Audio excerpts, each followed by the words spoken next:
remembering and reflecting on the Falklands War, which lasted from the 2nd of April until the 14th of June 1982, just over 70 days.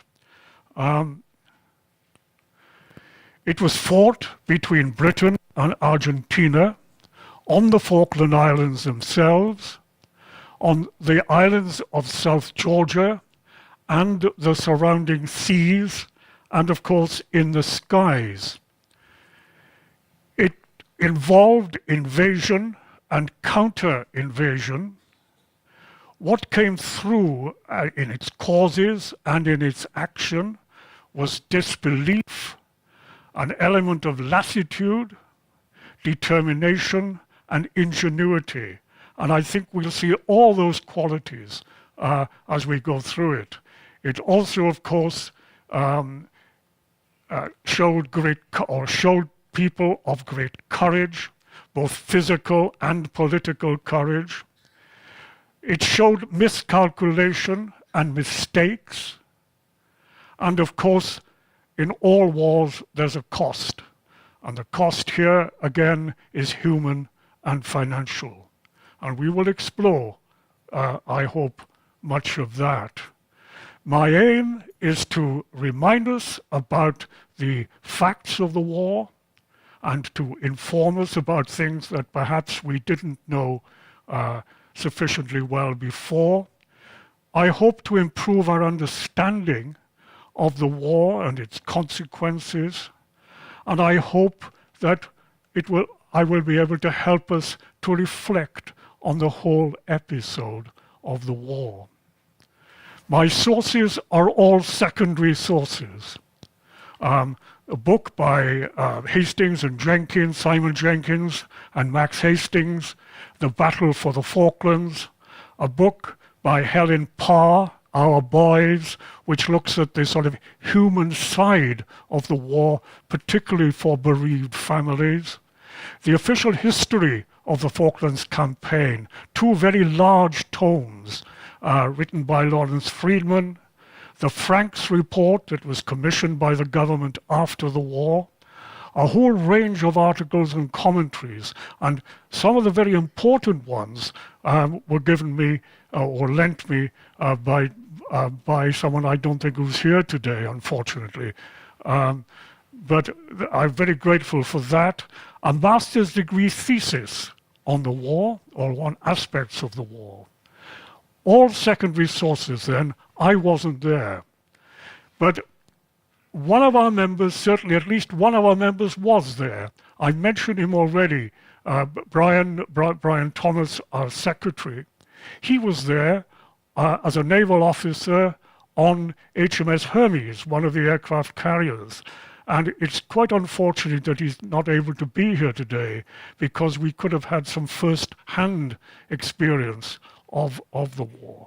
Nevertheless, let's rely on our secondary sources.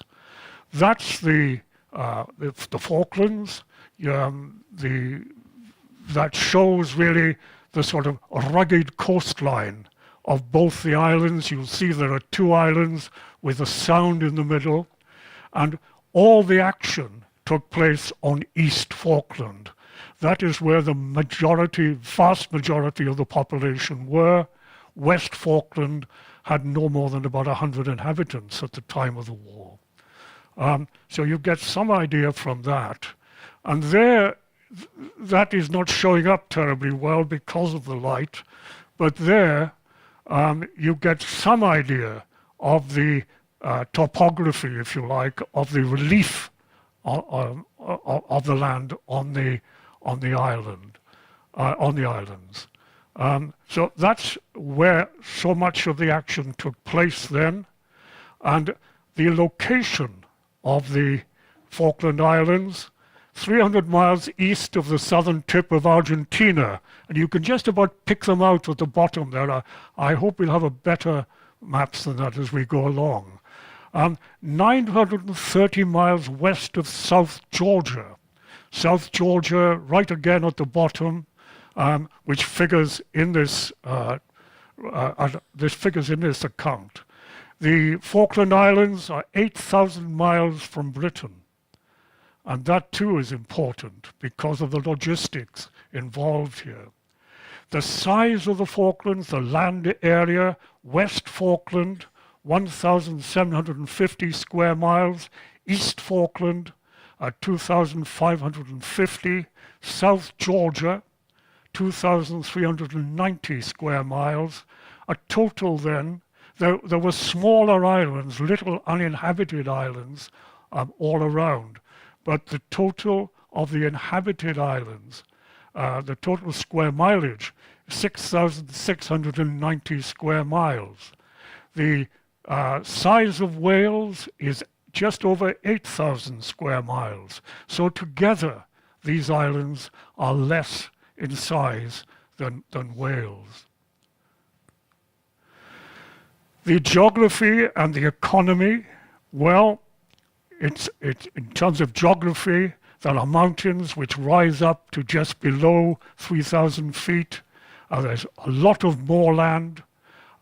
Sheep farming is a very important activity there, as fishing is. There's some oil exploration at that time, and I think there still is. The employment of the population, 28% in public services, 11% in farming, 8% in tourism, 12% in transport and communications. I haven't told you the total population yet, I will in a minute. It's 1,800. So it's a very small population, and small percentages are engaged in these particular activities. The average temperature, annual temperature, is 42 degrees Fahrenheit. The climate is one of frequent wind, cloud, rain, and snow. Not a very hospitable environment then. Shall we say, look now then at the causes of the conflict. It goes back a long way, right, to the second half of the 18th century. The French landed on the islands and built a fort. The following year, the British ship landed there to carry out a survey and to raise the Union Jack. They built a fort the following year. In 1767, the year after that, the islands was ceded to Spain by the French, and Spain appointed the Spanish governor. In a couple of years after that, the British expelled Spain from the Falklands and did away with the governor, or exiled the governor. In 1770, the British returned again the following year and stayed there for a further 5 years. And then there was a kind of hiatus then. And then in 1823, what is now part of Argentina, that is the northern province, if you like, called Rio de la Plata, claimed sovereignty of the islands and appointed a governor. Well, 10 years later, the British landed and seized the Falklands. They took the Falklands and the Sandwich Islands, which were a small group of islands in the South Atlantic, and South Georgia. And they have remained in possession ever since.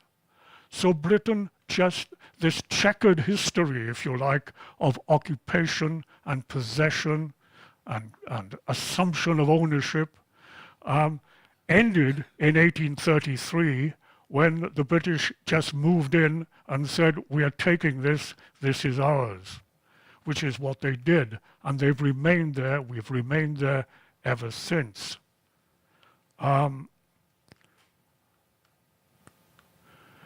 Let's look at this issue of sovereignty, governance, and identity.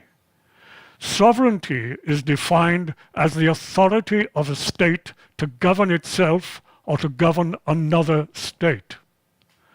Argentina claimed sovereignty in 1820 by inheritance from Spain. In that period, that sort of inter period before Britain seized the islands in 1833. Britain argued that it is their possession, it is our possession, we therefore own it, and therefore we have sovereignty. And they designated it as a self-governing British overseas territory. It had at the time of the war, and it still has, a governor, an executive council, and a legislature. And it has an independent judiciary.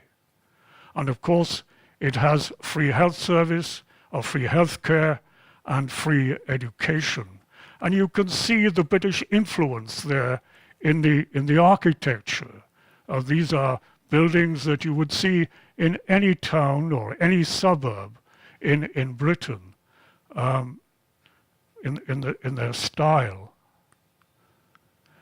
It is said of the Falklands, it's something that is wanted more than loved. Well, the population in 1982 was 1,800. 75% lived in the capital, Stanley. 13% lived around Mount Pleasant Airport, which was not very far away. 25% identified themselves as British, and 57% sort of proudly defined themselves as Falkland Islanders. The UN Charter expects or respects the wishes of inhabitants on any issue to do with sovereignty. The islanders definitely wanted the islands to remain British. But strangely, in 1981, the British government passed a British Nationality Act, which deprived 800 citizens or 800 islanders of British citizenship because of their parentage.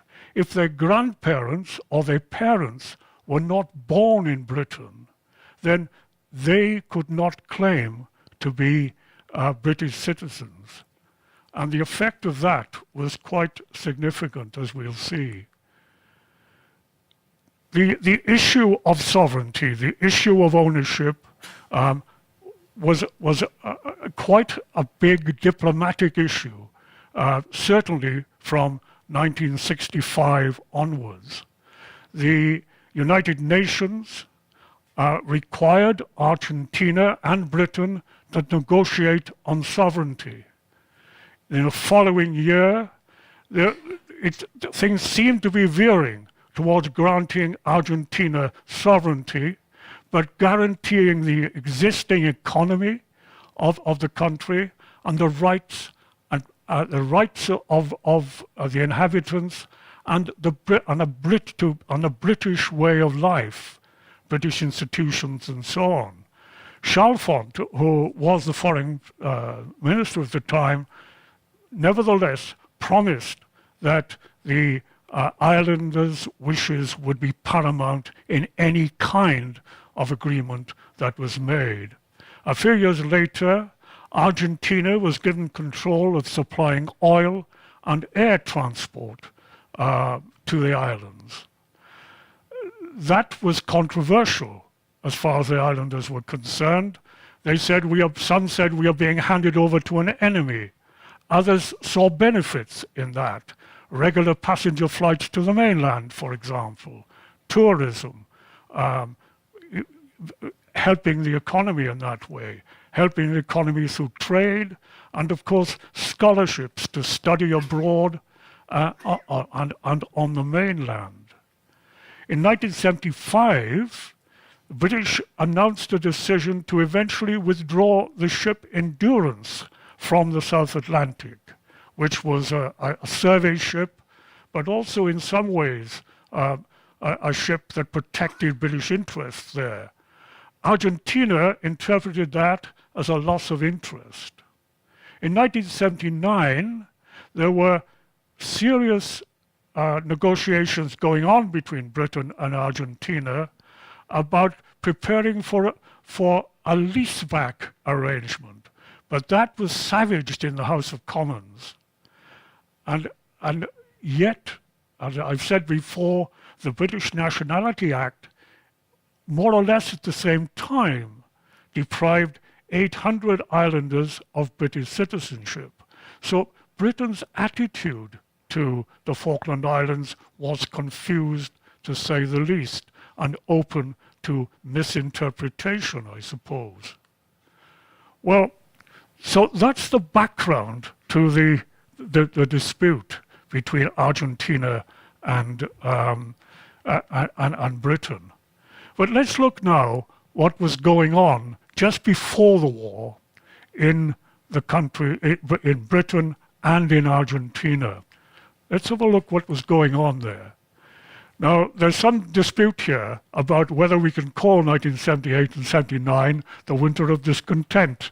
I've looked at all sorts of sources, and that's what I've got. But I know that some of you will say that the winter of discontent was earlier in the 1970s. But let's not delay on that. What was happening in 78, 79? Widespread strikes in the public and private sectors in Britain. Right? Labour attempts to curb pay increases to counter inflation. Strikes by public sector workers, tanker drivers, waste collectors, grave diggers, ambulance drivers, hospital staff, car industry workers, and so on.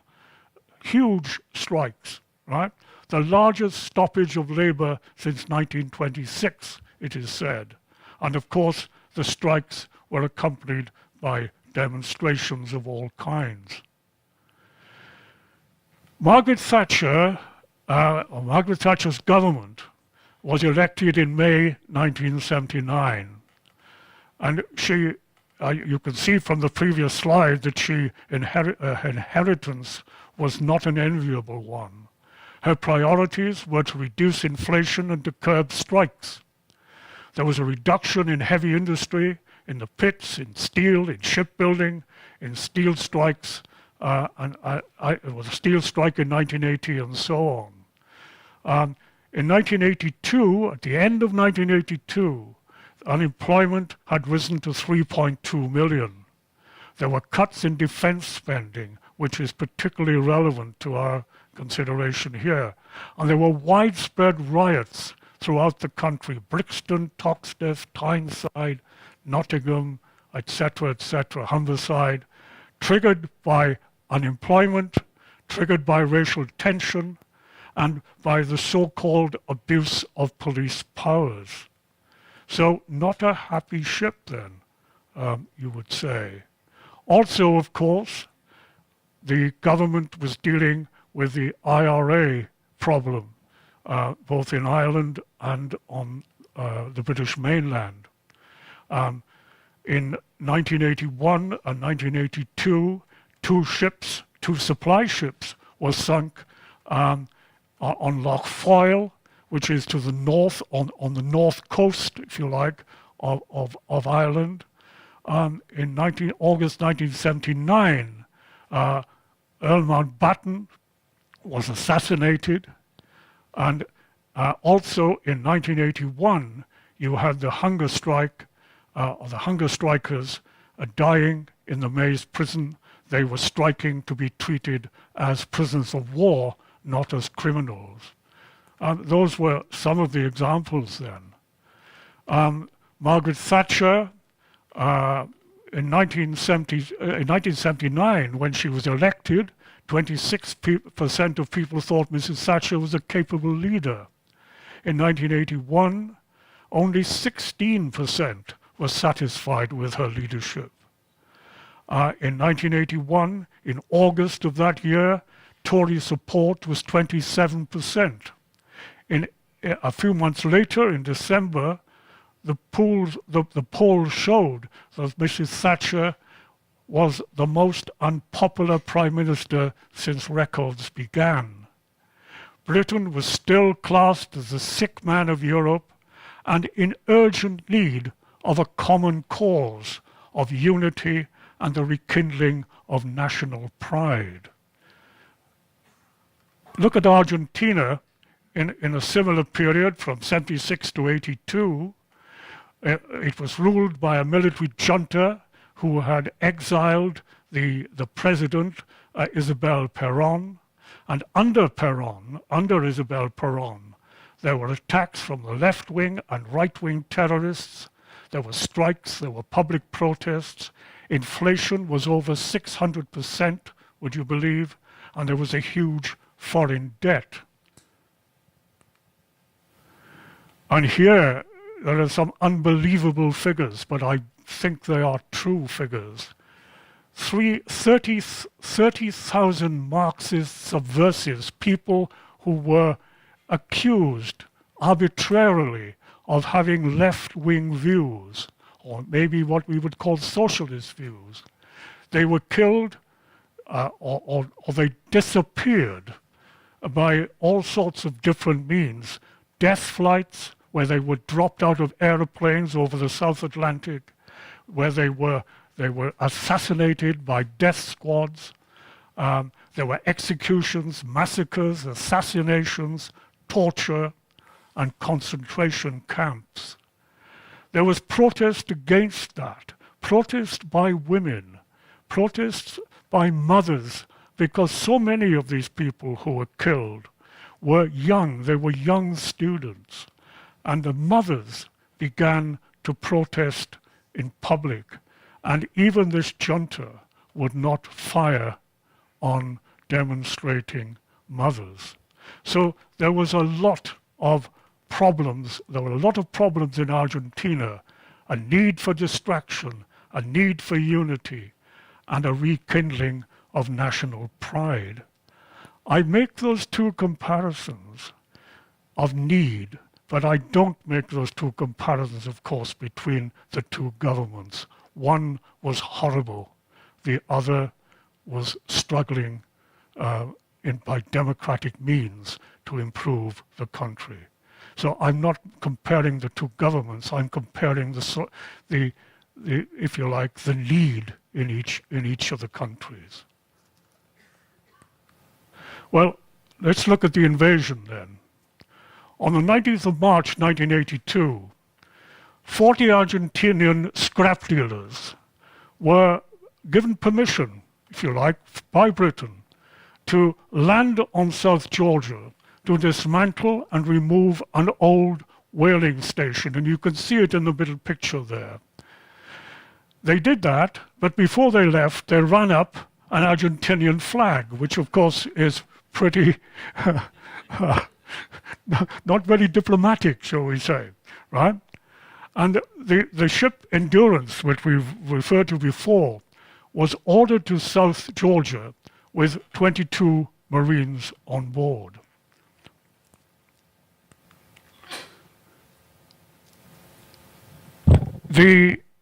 I'm not sure this slide is in the right place. Bear with me a second. No, it is, yeah. Sorry, I've gone the wrong way now. Yeah, we've seen about the scrap dealers and so on. The attitude in the Foreign and Commonwealth Office was that, okay, they've done that, but Argentina will not invade yet, if at all, right? Next year they'll do that perhaps, and we'll try to scale things down in the meantime.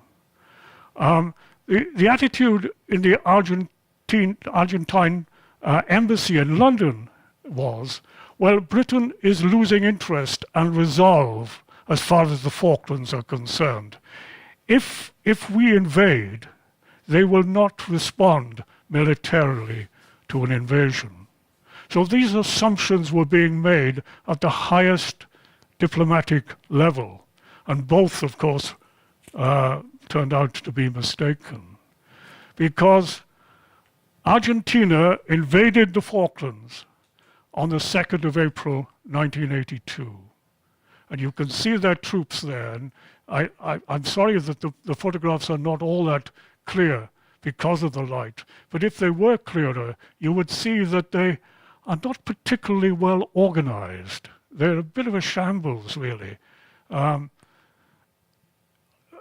on the 2nd of April, they attacked the barracks where the garrison, the small garrison of 30 Marines, a platoon of Marines, would normally be staying. But of course, there was a little bit of advanced warning of this invasion. So the Marines were not in the barracks, but they were out deployed, as it were. And the attack was on the barracks and also on Government House, where the Marines were defending.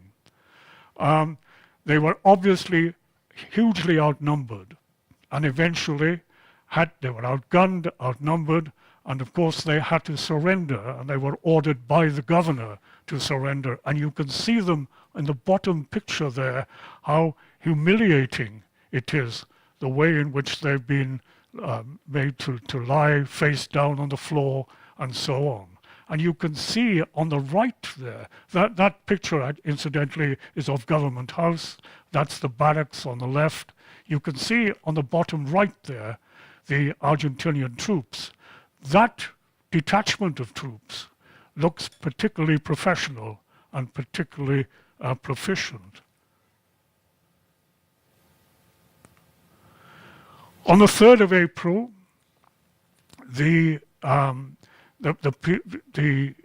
already a platoon of Marines had been sent to South Georgia. They were in place. That's a picture of them there, a photograph of them there. And they were soon attacked.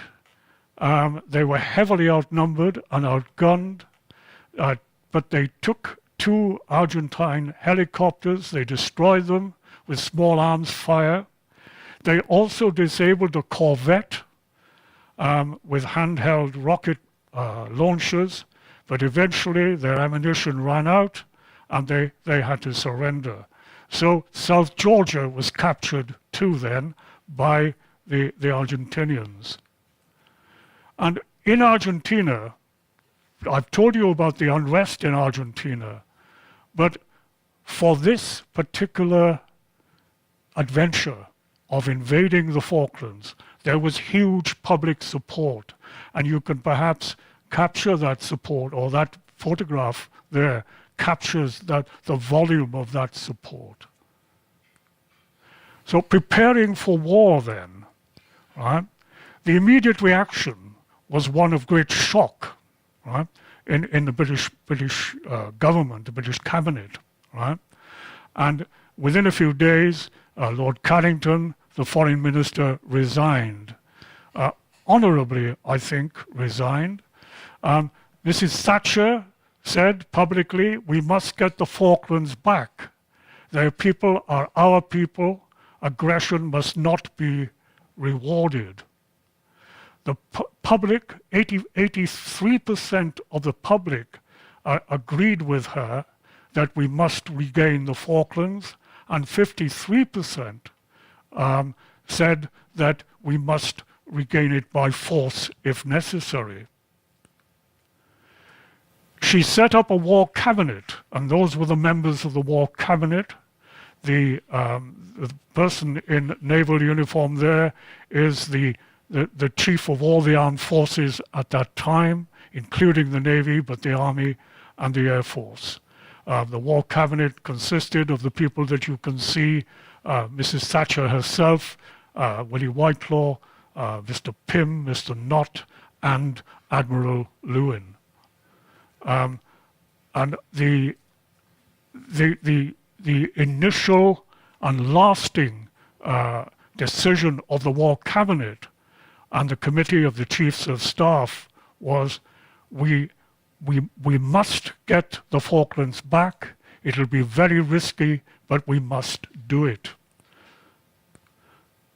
The operational commanders, you can see there, there's a major general, a marine major general, a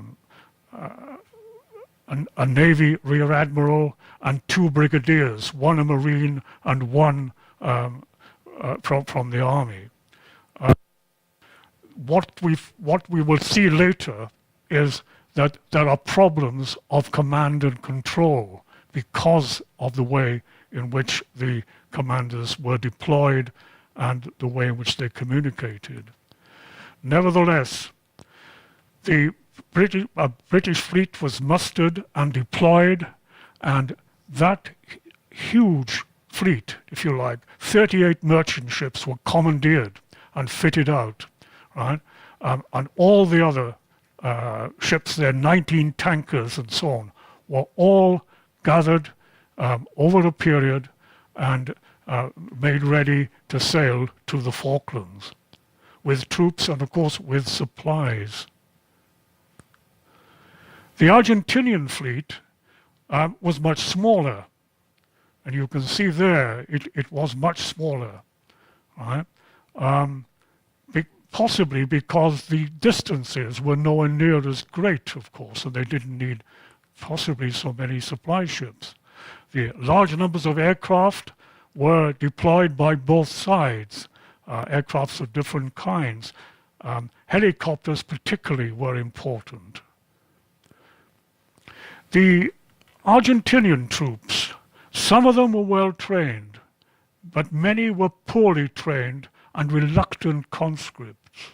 They were well armed, but they were poorly supplied with the basics, food, with clothing, shelter, and this kind of thing, which would very much reduce morale.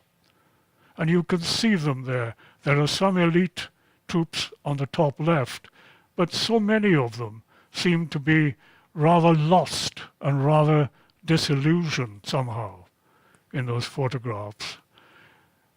In contrast, the British sent their elite troops.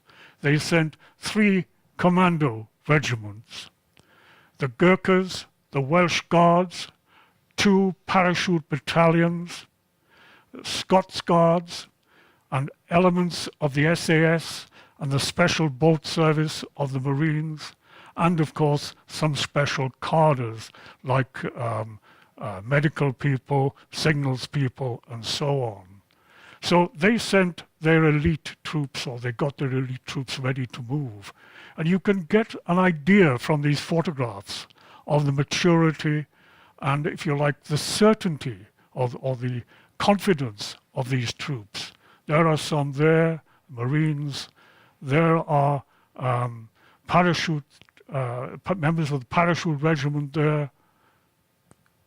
And that's a troop of Welsh Guards. Just to give you an example of the difference in the quality, if you like, or the maturity and the confidence of the British troops compared with most of the Argentinian ones. Those are elements of the SAS, and here are elements of the Special Boat Service, which is the Marine equivalent. So all this preparation then, negotiations were still continuing, really led by the United States and led by Alexander Haig, who was the US Secretary of State at the time, of course, who was a former general himself. But he traveled in that period, in those few weeks, he traveled 33,000 miles on diplomatic missions to try to find a diplomatic solution to this crisis.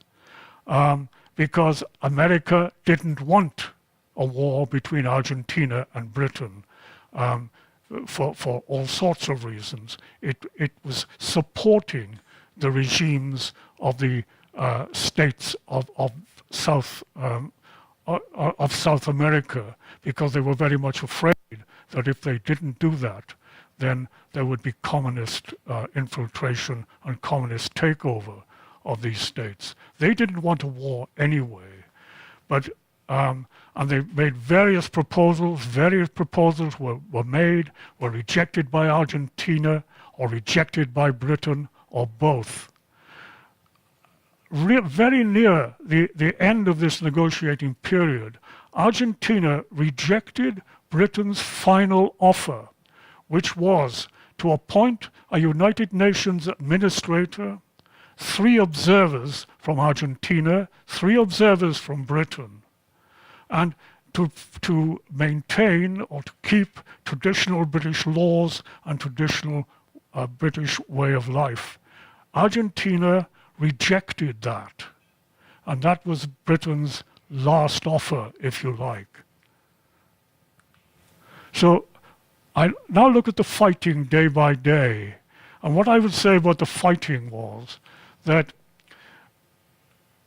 we'll see that on the ground, Britain had hard-won victories, had hard-won successes.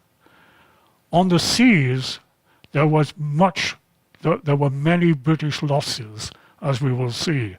And I thought of dividing up the fighting into fighting on the ground, fighting in the air, fighting on the seas. But I don't think so, because war doesn't work like that. It works day by day. So we'll have a look at it day by day, shall we? On the 5th of April then, the first ships of the British task force set sail. On the 9th of April, 3 Commando Brigade, which included the 1st and 2nd, the 2nd and 3rd regiments of the Parachute Regiment, or battalions of the Parachute Regiment, set sail. Look at this. The Argentine Fleet returns to port on the 9th of April, leaving only 1 destroyer and 1 frigate at sea. Right? We'll see what that 1 destroyer was in a minute. But war was still considered unlikely by both sides. Argentina will withdraw, was the British Foreign Ministry view. Argentina's view was that the task force will turn back eventually. Right? And again, both miscalculations. Well, the first port of call, as it were, was Ascension Island. Ascension Island, which you can see just there, I think, just about opposite Brazil. It's an island which is 1,000 miles from the African coast and 1,400 miles from Brazil. It has a very small population and it's a very small area. But it was a very important staging post for British military personnel, aircraft and supplies. It was also a base for communication and for training, because don't forget these troops would have been on ships for quite a long time, and they needed to find their feet, as it were. And over the period of the war, the Ascension Island handled 2,500 fixed wing and 10,600 helicopter flights, a very important base then. Well, on the 14th of April, Argentina landed by the 14th of April, Argentina had landed 10,000 troops on the island, and by the 1st of May, 13,000. But as we've said before, only 50%, if that, were well trained. Britain landed 8,500 elite troops by the end of the war. So you can see the disparity in troop numbers. On the 23rd of April, Britain declared a total exclusion zone around the Falklands of a radius of 230 miles. And by the 7th of May, they'd extended that exclusion zone to within 14 miles of the Argentinian coast, of the mainland. That was a sort of war zone, if you like. Any ship within that zone was going to be treated as a hostile ship. On the 25th of April, South Georgia was retaken by the British without casualties, and an Argentinian submarine was sunk. The South Georgia, 930 miles from the Falklands, from the Falkland Islands. It was a political decision to do that. It was of no strategic or economic importance, South Georgia, but there was a point here of principle, of political principle, if you like, and it was retaken. On the 29th of April, the first ships of the task force arrive at the exclusion zone that we've talked about, and there you see one or two aircraft carriers. On the 1st of May, the SAS and the SBS carry out reconnaissance landings on the Falklands, and a lot of their work is to assess the intelligence situation, the defenses, the locations, the numbers, the armaments, and the preparedness for battle of the enemy. And they concluded that there were large numbers, but they were not well located, not many were well trained. They were disorganized, undersupplied, apathetic, and poorly led. Well, we'll see about that. On the 1st of May, there was a bombing raid on Stanley Airport carried out by the British. There were naval bombardments and airstrikes on known positions of Argentinian troops. On the 2nd of May, the Belgrano, the one destroyer that the Argentinians kept on the sea, was sunk, and 368 crewmen died. There was shock, there was horror, there was jubilation. All those three, I think, could be detected in Britain at that time. Not the readers of The Sun, though, or not the publishers of The Sun. That infamous headline, "Gotcha," and a subsequent headline, "Kill all Argies." I think we'll remember, that's one of the things that we remember most about the war, the sinking of the Belgrano, because it was said that it was outside the exclusion zone when it was attacked.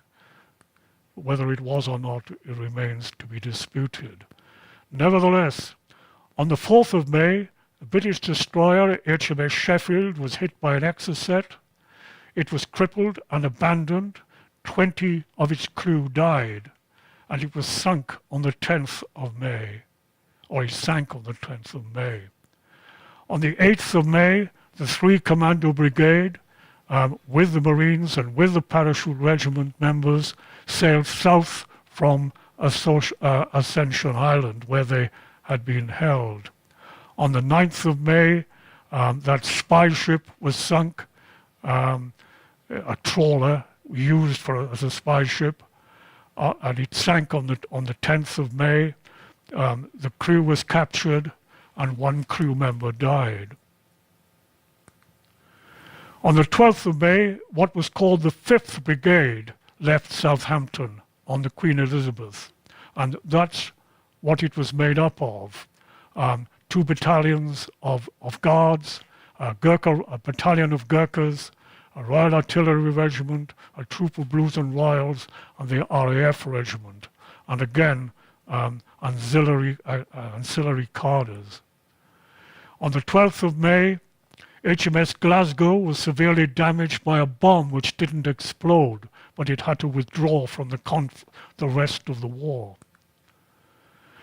There was a very successful SAS raid on Pebble Island, which you can see at the north there, which was where there was an airfield where Argentinian airplanes took off and landed. They destroyed 11 planes on the ground. On the 21st, from the 21st to the 25th of May, the 3rd Commando Brigade landed at San Carlos Bay, and you can see that on the left of the map there. There was little opposition. They were there to create a bridgehead for attacks on Goose Green and Darwin, which were a little bit to the south there, or to the south. And also on Stanley, which is the capital, where most of the Argentinian troops were concentrated, and that's on the right of the map. And 3,000 troops were disembarked there with supplies put ashore. And one of the commanders said, "I have never known the men so enthusiastic, motivated, and with such high morale. They are confident of defeating the enemy."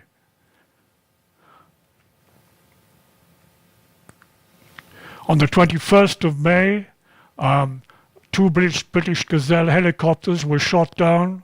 On the 21st of May also, a Sea King helicopter crashed into the sea, killing 22 SAS soldiers. Again on the 21st of May, HMS Argonaut was damaged and two crewmen were killed. Again on the 21st, HMS Ardent was sunk. 24 killed and 30 wounded. These are by airstrikes or missile strikes. On the 24th of May, HMS Antelope was sunk and 1 person was killed. On the 25th, HMS Coventry was sunk, 19 killed and 30 wounded. And on the 25th of May, the ship Atlantic Conveyor, which was really a supply ship, was sunk and 12 were killed. The war at sea then was not going well for Britain. And then there was the battle for Goose Green and Darwin from the 28th to the 29th of May. The 2nd Battalion, the Parachute Regiment, marched 13 miles south to recover Goose Green and Darwin against the wishes of the operational commander of the lieutenant colonel, I think, in charge of that. He saw it as of minimal value.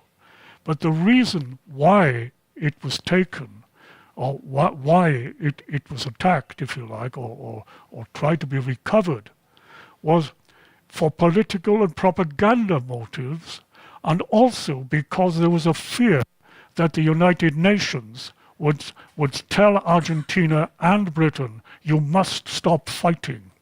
And that would mean, you must stop fighting now. And that would mean, of course, that the islands would remain in the possession of the Argentinians, unless Britain ignored the United Nations directive. And what they wanted to do was to get those islands back very quickly before the United Nations could pronounce in that way.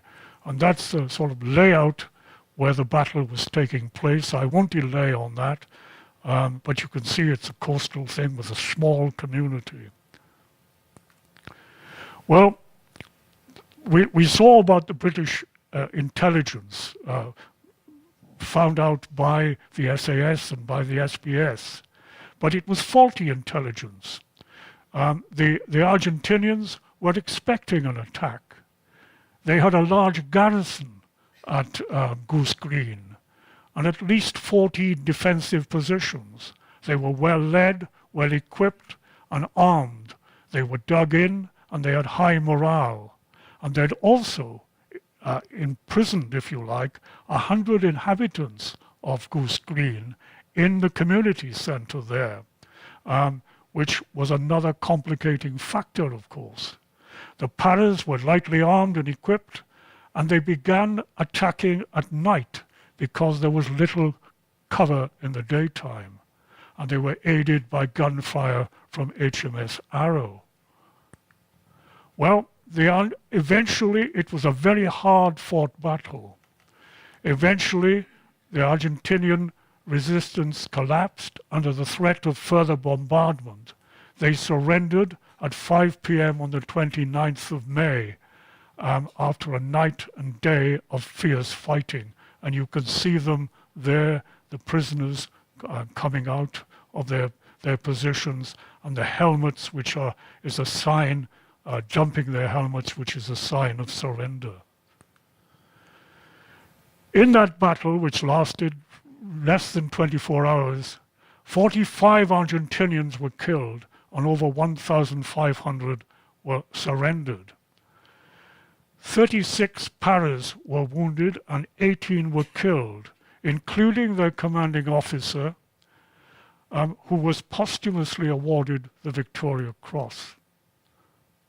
It was an expensive battle then, but there was much rejoicing in Britain, as you can see. The victory was a major relief to the British government, and it was a favourable influence on public opinion in Britain and on friendly foreign governments. Argentinians was no pushover. They were tough and ferocious, and the morale of British troops nevertheless was heightened as a result of the victory. There was now an urgent need to position troops to attack Stanley, and you can see Stanley, and you can see the route that the troops were going to take towards Stanley. They advanced towards Stanley on foot because there was an acute shortage of helicopters. And we got that word yomping from that procedure, I think. And you can see the landscape there, and you can see how they're marching, carrying heavy packs. On the 1st of June, the 5th Brigade, the Welsh Guards and the Scots Guards disembarked at San Carlos, and the Gurkhas were sent to Goose Green to secure it after the victory.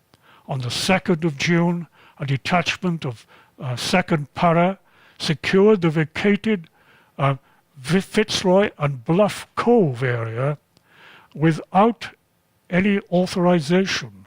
They had a new brigadier who just commandeered some helicopters, filled them with some soldiers, and went off, and did that quite unnecessarily, as it turned out. And that's an example of lack of communication, I suppose. I can't read what it says up there. I don't think you can either. Let me have a look. Whoops. Can you read it? Yes. What's it say? 42 and 45. Commando take and secure Mount Kent. That's right. Okay, thank you. Can you see Mount Kent there on the to the left? They secured that. On the 5th of June, the Scots Guards sailed at night from San Carlos to Bluff Cove. It took them 7 hours because they can't go through that sound there. They've got to go right round. They disembarked, but they had no orders for deployment. They were just disembarked there at Bluff Cove, which you can see. On the 6th of June, the Welsh Guards sailed from San Carlos for Bluff Cove as well. But there was bad weather. They got there. Some were offloaded, but others sailed back to San Carlo with 300 troops on board. On the 8th of June, the remainder of the Welsh Guards arrived again off Fitzroy. The commanding officer refused to disembark his troops. He wanted to be shipped on to Bluff Cove, which was only about 20 miles away, and to remain with his equipment. So there were I think there were two ships at anchor, if you like, with troops on board, which was a very dodgy thing to do. And he was advised by the Marine beach officer to get them off and to get them into defensive positions. But he wouldn't do that, And one reason why he wouldn't do it was that the Marine officer was a major and he was a lieutenant colonel.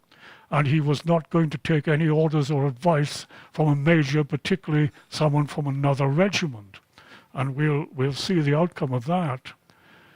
There were air attacks on that day, right, on Fitzroy. 4 ships were damaged and 2 were sunk. 71 soldiers and sailors were killed, including 53 Welsh guards and 46 seriously injured. So it was not the best of decisions. I'll just say a little bit about command and control and communications. We've seen that there were communication problems, technical problems of communication on the islands between the troops. But there were also other things too. Poor communications, there was some indecision, some confusion, and there was what is called cap badge rivalry. That is that one regiment or one service wants to be considered to be superior to another, and that doesn't help very much. Anyway, again, we're looking at troop movements. They're moving now towards Stanley. On the 11th of June, 6 Royal Naval ships are in position to shell enemy positions in and around Stanley. From the 11th to 12th of June, HMS Glamorgan was hit by a missile and badly damaged. The 3rd Battalion of the Parachute Regiment take Mount Longdon, which you can see there. 4-5 Commando take Mount Two Sisters in a night battle, and you can see there. And 4-2 Commando take Mount Harriet. So what is happening now is that all the high ground around Stanley is being occupied. As a result of that, there were 40 British soldiers killed, 64 wounded, 60 Argentinians killed, and 103 wounded. On the 13th and 14th, the Scots Guard take Mount Tumbledown, the 2nd Paras take Wireless Ridge, Gurkhas take Mount William. The British lost 12 killed and 27 wounded in those battles. The Argentinian troops finally surrender or desert their positions. On the 14th, at 1 minute to midnight, a formal surrender is signed between 2 Major Generals, Major General Moore and Major General Menendez, after consultation with London and Buenos Aires. And General Galtieri, who was the president of Argentina, resigns a few days later. So the aftermath of the war then. The first thing is there were a huge number of Argentinian prisoners of war to be disarmed, guarded, and repatriated. 40 Commando was sent to control West Falkland in case of a second invasion. There was a lot of repair and cleansing of property and streets to be done. There are stories of very bad behavior on the part of the Argentinian troops who occupied private houses and so on. There were street patrols and curfews to prevent British troops from looting. Right? I won't dwell on that, but that is a fact. Right? The restoration of utilities, water, electricity, sewage, and telephones had to be done. Rex Hunt returns from exile. He's the governor. And also, of course, it was very important to deal with the 25,000 mines that had been laid by the Argentinians on the Falklands. By the 20th of June, most of the Argentinian prisoners of war had been repatriated. By the 19th of July, ships, the 3rd Commando Brigade and the 5th Brigade were returning home to tumultuous receptions, and you can see the kind of thing there at Southampton, Portsmouth, and so on. On the 26th of July, there was a Falkland Island service at St. Paul's. It was interdenominational and controversial because the theme was peace and reconciliation. Despite that, Margaret Thatcher was asked and agreed to read from Isaiah chapter 2, verse 4, "Nation shall not lift up sword against nation, neither shall they learn war anymore." There was controversy, as I say, about that, particularly the sermon of Runcie, I think. There were investitures, huge numbers of gallantry awards, 805 awards for gallantry and other distinguished services, including 2 Victoria Crosses, 2 George Medals, 1 baronetcy, and 2 knighthoods. On the 12th of October, there was a victory parade and fry-past in London. And you can see the numbers of spectators and the number of servicemen who took place. In January 1983, Mrs. Thatcher visits the Falklands, and she called it a personal pilgrimage.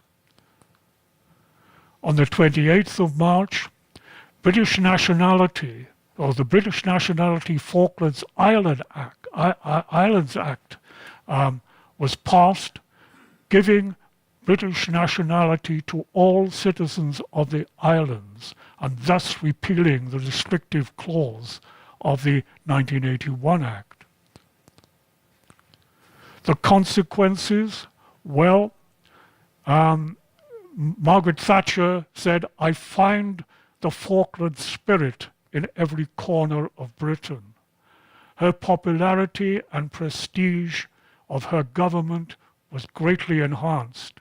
In March 1982, only 16% were satisfied, as we've seen. In June 1983, 59% were satisfied. And in the election in 1983, she was returned with a majority of 144. The sovereignty negotiations with Argentina were abandoned, of course. There was great admiration for and pride in the armed services, the British armed services. Defence cuts were shelved.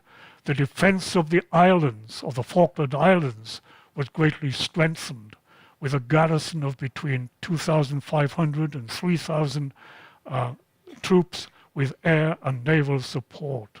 There was a repair of the existing airport and a construction of a new airport beginning.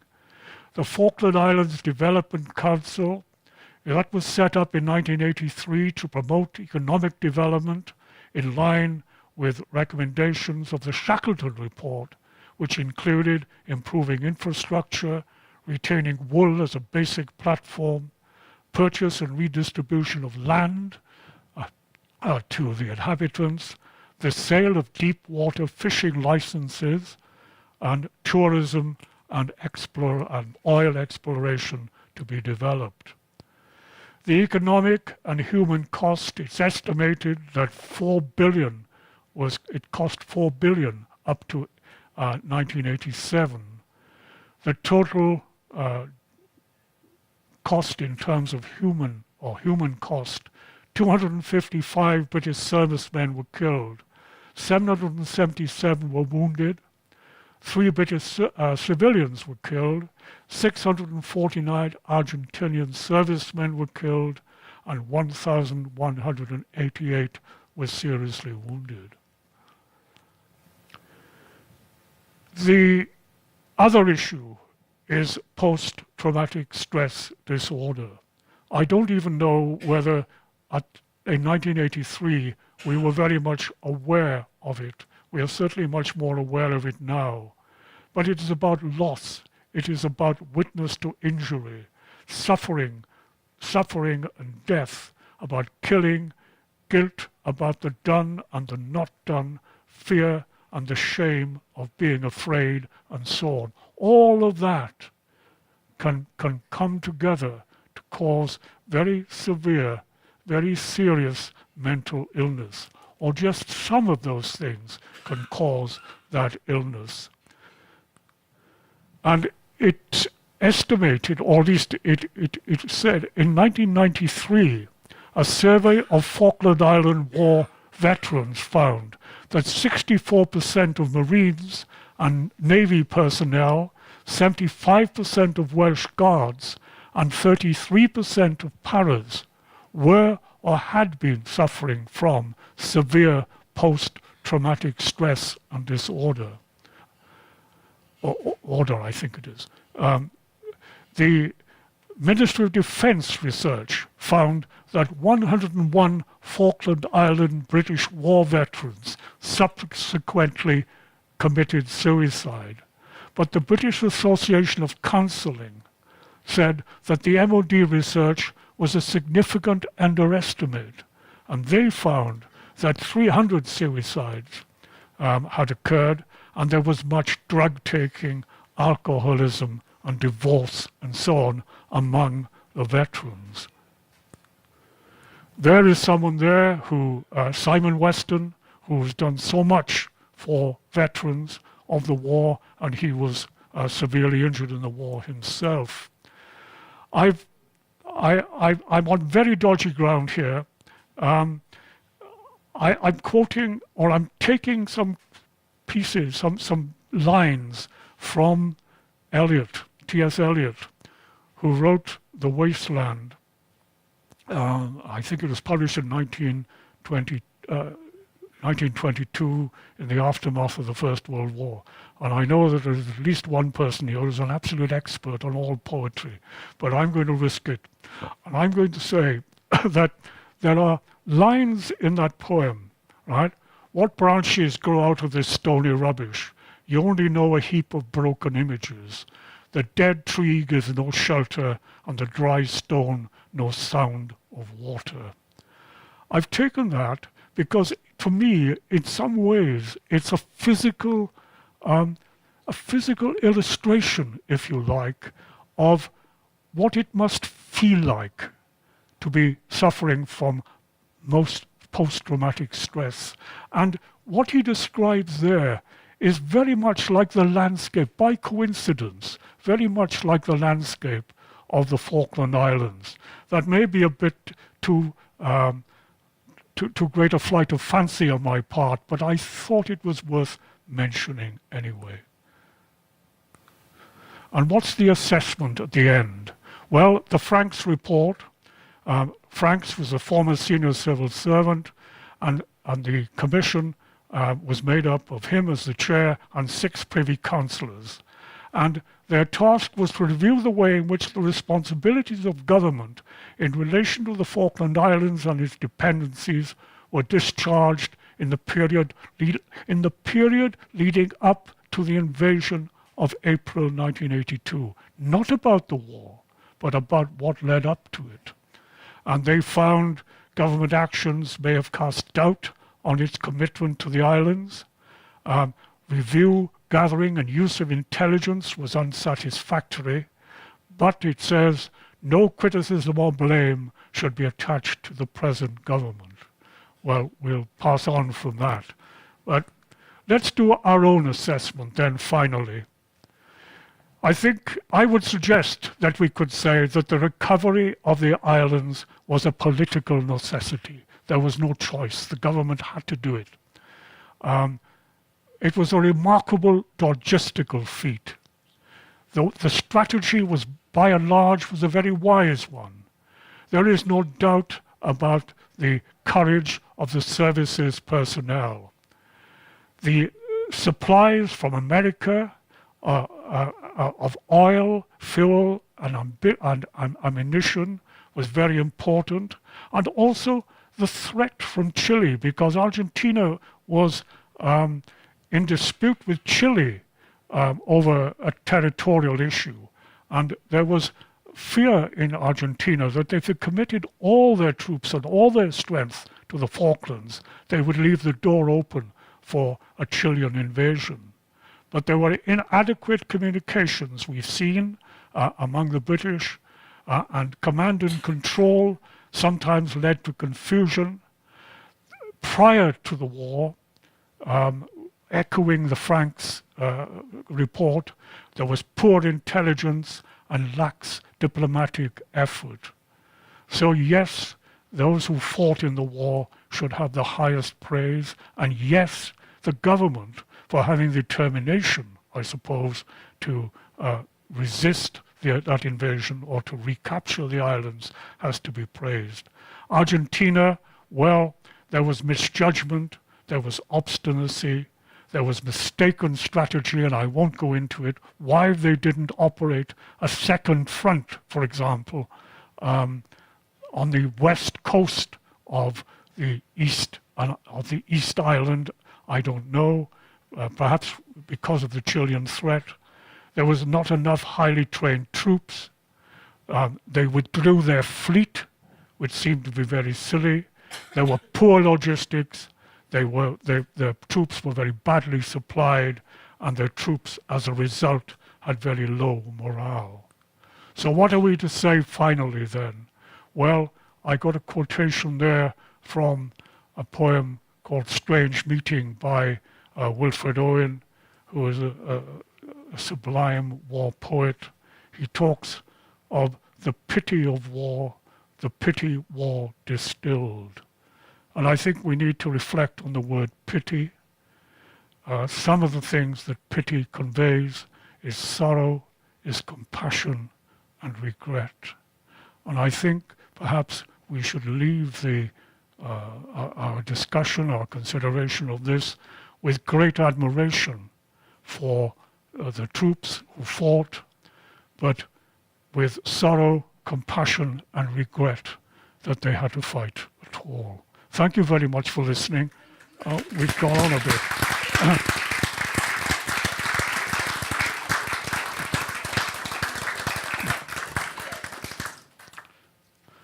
I know that we're running a bit late, but if there are any questions or any comments, we can take them.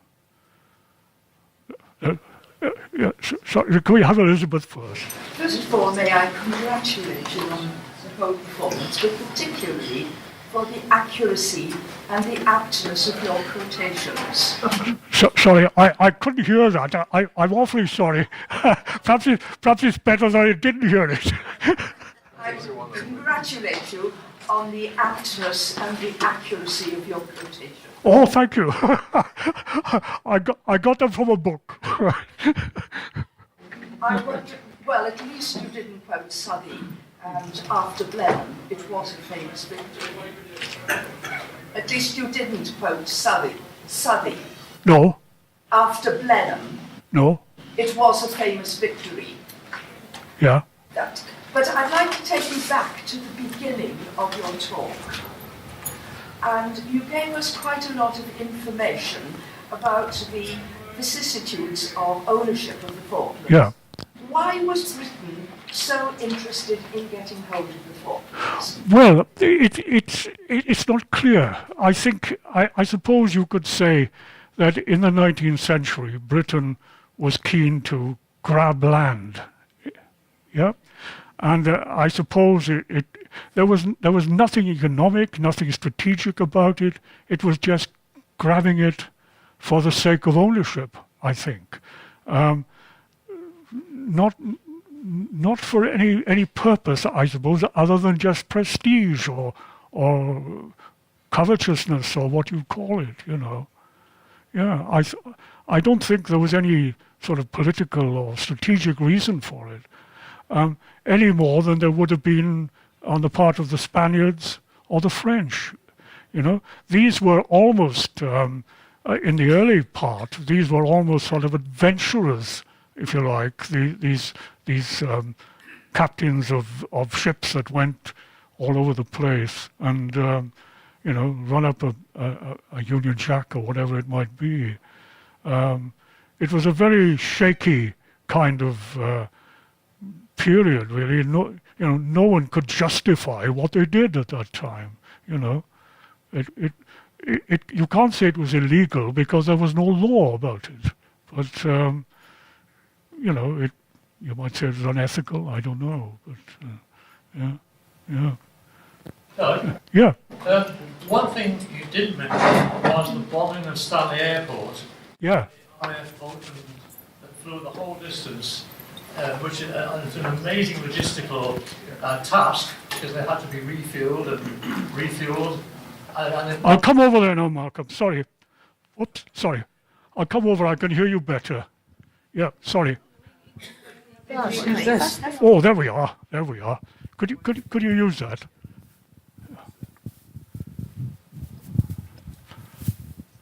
yeah. Can you... Hello? Yeah. Yeah, one that's thing, fine. Yeah, one thing that you didn't mention, Doug, was the attack by the RAF Vulcan bombers yes. on Port Stanley Airport, which was an amazing logistical exercise because they flew the whole distance from the UK and had to be refueled and refueled, Yes, you're right. and the refueling aircraft had to be refueled and so on. Yeah. Is there any reason why you didn't mention that? No, I should have mentioned it because I'd read about it. Yeah, Didn't show the Vulcan. yeah. I mentioned. So they were bombed from the... Yeah, I mentioned the bombing, but I didn't mention the long range issue. Yeah. They were bombing from the ships. Debated later. Yeah, go have Nick first, and I'll come to Jeff. Yeah.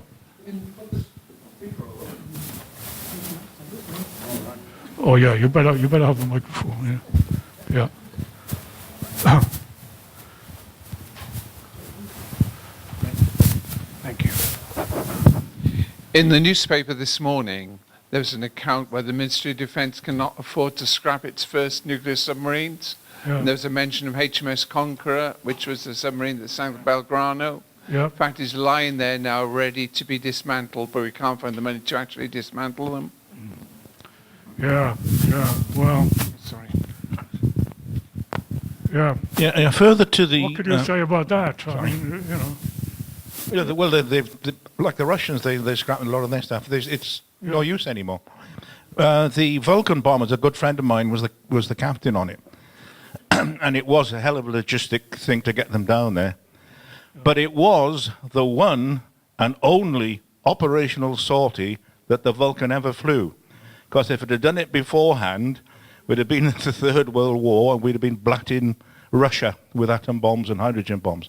That was the only operational sortie the Vulcan ever flew in all its existence. Well, Oh, there were two of them, actually. yeah. Well, coming from Jeff, who's served in the RAF as a pilot for quite a long time, that's important information. Thank you. Yeah. And one of the biggest losses, although we lost the fighting ships, was the Atlantic Conveyor.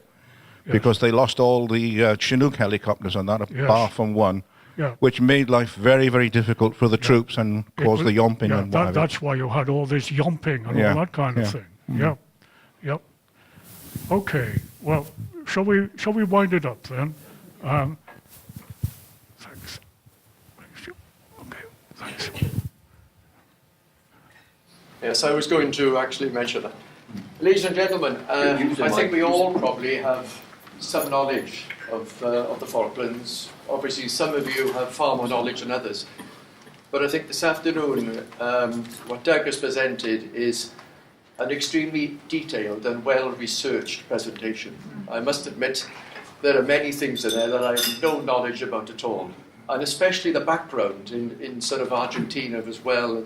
And he made us aware of both sides. And I think we've had a very balanced assessment as well. And I think we all owe Doug a good round of applause for doing for such a very detailed presentation. Okay?